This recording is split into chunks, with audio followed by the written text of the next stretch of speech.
சித்திரை பிறந்தவங்களே பார்த்தீங்கன்னு வச்சிங்களேன், அவங்க வந்து ஆட்டோமேட்டிக்காவே இந்த பாரம்பரிய வைத்தியம் சொல்லுவோம் பார்த்தீங்களா?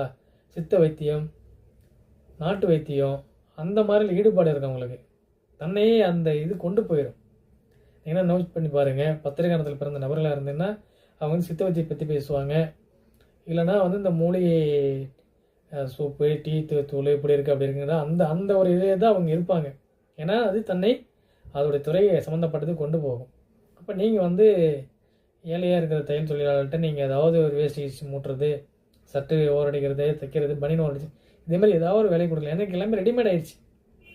இன்னைக்கு நம்மளாமே டெய்லர்கிட்ட போய் சட்டை தைச்சு கொடுத்து வாங்குறதுங்கிறதெல்லாம் குறைஞ்சிருச்சிங்க. அப்படி இருக்கப்ப இதே மாதிரியாவது ஏதோ ஒரு அவங்களுக்கு ஒரு சப்போர்ட் பண்ணுவீங்கனாலே உங்களுக்கு நல்ல பலனை தரும். இப்போ உங்களுக்கான கருணாநிதியார் பார்த்தீங்கன்னா கேதுவோட அதிதேவதை பார்த்தீங்கன்னா விநாயகர். அவருடைய வழிபாடுகளும் சிறப்பாக இருக்கும். கருணாநிதி பறவை அதான் கோழி சாப்பிடக்கூடாதுன்னு சொல்லியாச்சு.